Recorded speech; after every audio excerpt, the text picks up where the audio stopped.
whatever you want. Okay, great. Thank you so much.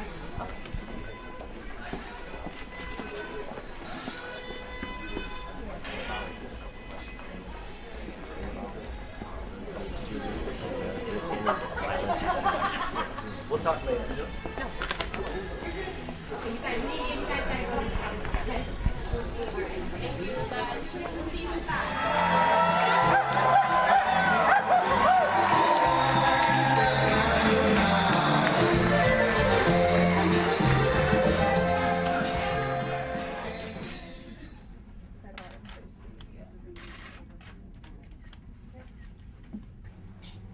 Yeah, you don't have to say his name.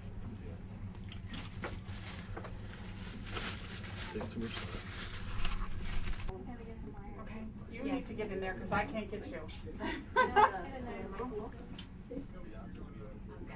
There's another one on the top. You have such a fancy. Hola amigos, ¿qué tal? Soy Paloma con Reflejos TV y hoy nos encontramos aquí el día de hoy en la Waukegan High School con el poderosísimo, grande jugador y muy famoso de los Chicago Bears, Roberto Garza. ¿Qué tal? ¿Cómo estás? Muy bien, muchas gracias por tenerme aquí en el programa y muy contento de estar aquí con ustedes. Muchísimas gracias por estar con nosotros. Well, we want to ask you a few questions just to kind of, tell our community what is it that you're doing right now with the Latino community. I understand that you're doing some work with kids. Tell us a little bit about that. Yes, we're going to have hopefully an auditorium full of kids. We're going to get a chance to get to know Roberto Garza. But the money that's being raised is for Lake County projects, so it's going to stay here in the community to try to help the different programs that help the kids in different ways. But today I think it's all about having pizza, having fun, and getting to know a Chicago Bear. I know for me, when I was growing up, I didn't get a chance to meet a professional football player till I was 21 years old. So hopefully today the kids can meet one of their Chicago Bears. Very good. So tell us, how old were you when you got into football? The first time I played, I was in 7th grade, so I was 12, 13 years. The street where I grew up on, at the end of the street was a high school stadium. So every Friday night in Texas, I could see them playing. And my tío was a huge Dallas Cowboys fan, so he was always watching the games. My parents never were big sports fans, so it came from watching the Dallas Cowboys and then watching the high school play. Okay.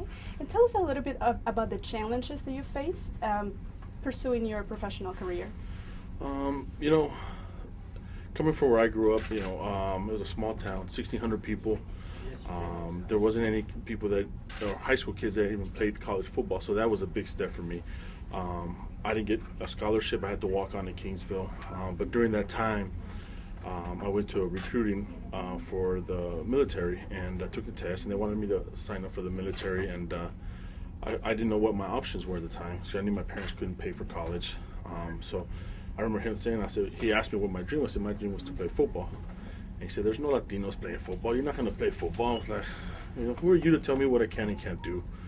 From there, I walked out and walked on to Kingsville, played there for 4 years, and now, fortunate enough to play 13 years in the NFL and tell that guy that it doesn't matter where you come from and who you are. If you have a dream and you work hard enough, you can achieve your dream. So that's why I'm here, to share my message, to hopefully motivate the kids to whatever dreams you have is, you work towards them, make the right decisions, and then you can achieve anything.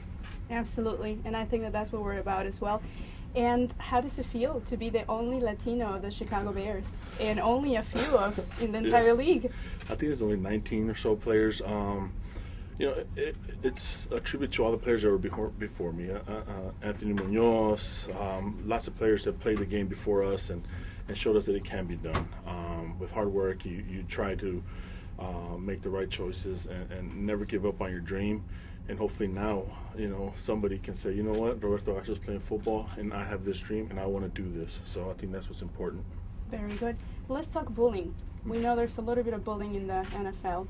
What are your thoughts on that, and what is your message to our young Latinos that are aspiring to become professional players? It's unfortunate. It's a big part of the communities now, even all the way from the high school all the way up to the pros. So, I think it's something that shouldn't be going on. I think the people that are in charge need to stop it and not let our young kids be bullied. I think it's important that we all take actions against this together and not let this keep growing. I think together we can stop this, and I think that's what the NFL is going to try to do, make sure this doesn't happen again.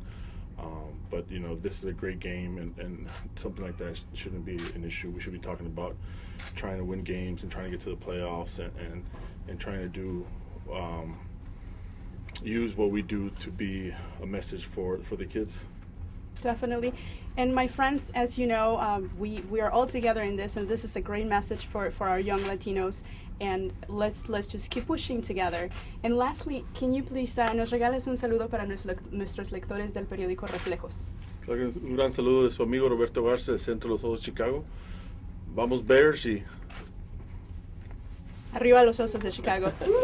Muchísimas gracias, amigos. No se vayan porque hay más. Recuerden, reflejostv.com. Soy su amiga Paloma y nos vemos hasta la próxima. Muchísimas gracias. gracias.